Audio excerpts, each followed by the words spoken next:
আমি নাসমিন চৌধুরী বলছি। আশা করি সবাই ভালো আছেন। সবাইকে সালাম ও শুভেচ্ছা জানাচ্ছি। তো অনেক দিন পরে আজকে আসলাম। আমি রোজা মাসে দেই নাই ভিডিও, আর তারপর শিকাগোর বাইরে ছিলাম অনেক দিন, তো যার জন্য দেয়া হয় নাই। তো আজকে আমি নতুন একটা ভিডিও দিচ্ছি, আশা করি আপনাদের ভালোই লাগবে। আজকে আমি স্যামন মাছটা বাংলাদেশি স্টাইলে ভাজি করে একটু দেখাতে চাই। আমরা ওইভাবে খাই, অনেক মজা লাগে। কারণ দেশ থেকে আসার পরে আমরা খুব দেশীয় মাছ মিস করতাম, তো এখানে এসে খেতে পারতাম না। তারপরে অনেক এক্সপেরিমেন্ট করে করে আমরা বের করেছি এখানকার অনেক মাছ আমরা দেশীয় স্টাইলে খাই, খুবই ভালো লাগে। তো আপনারা যারা স্যামনের গন্ধের জন্য খান না, আপনারা ট্রাই করে দেখবেন। আমি দেখিয়ে দিচ্ছি কিভাবে। এই যে মাছটা আমি ধুয়ে, বেশি ধোয়ার দরকার নেই, আলতো করে ধুয়ে এই ছাঁকনিতে নিয়ে নিয়েছি। এরকম একটু পানিটা ছড়াতে হবে, পানি ভালো করে ঝরিয়ে তারপরে মশলা দিয়ে ভাজি করব। এখন আমি মশলাগুলো দিয়ে দিচ্ছি। এখানে আমি 2 টেবিল স্পুন পেঁয়াজ বাটা দিলাম, আর এখানে অল্প একটু আদা বাটা, আর অল্প রসুন বাটা, তারপর সামান্য মরিচ, একটু হলুদ, আর একটু জিরা দিলাম। আর এখানে আমি দেব তন্দুরি চিকেন মশলা। এইটা দিলে তাইলে আর মাছের গন্ধটা চলে যায়। তন্দুরি চিকেন মশলা এই আধা চামচ একটু বেশি। আর লবণ দিব, লবণ একটু কম দিব, কারণ তন্দুরি চিকেন মশলায় তো লবণ দেওয়া থাকে, তো লবণটা একটু কম দিব, হাফ চামচের চেয়ে একটু কম। এই দিয়ে এখন মাখিয়ে ফেলবো।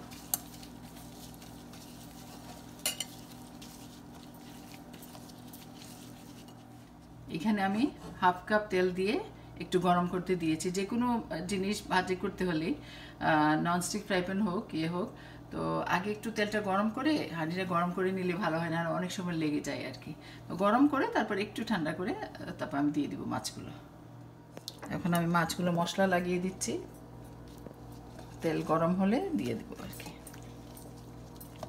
মশলাটা একটু খেয়াল রাখতে হবে, পেঁয়াজ বাটাটা একটু পানি ঝরিয়ে দিলে ভালো আর কি, তাহলে মাছের লেগে থাকে সুন্দর।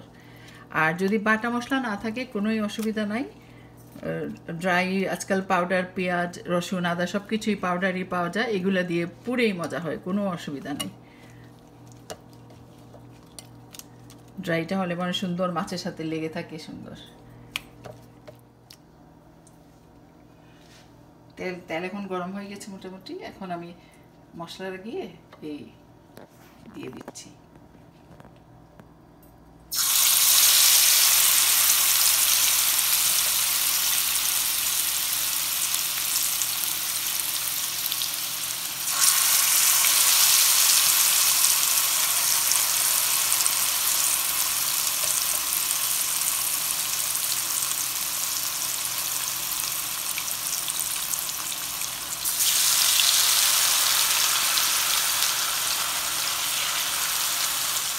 তো 3 মিনিটের মতো হয়ে গেছে, এখন একটু উল্টে দিই একটু।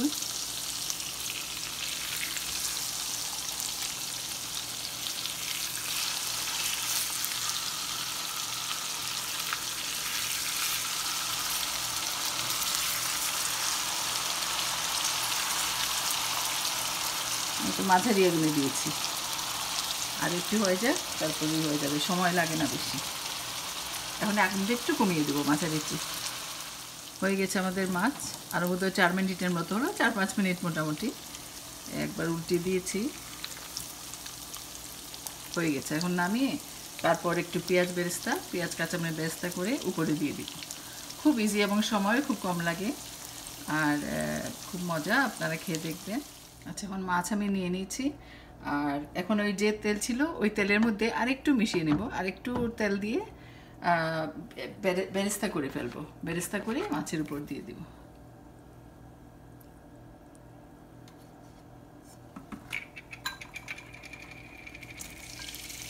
পেঁয়াজ আপনার ইচ্ছে হলে বেশি দিবেন, কম হলে কম দিবেন, অসুবিধা নাই।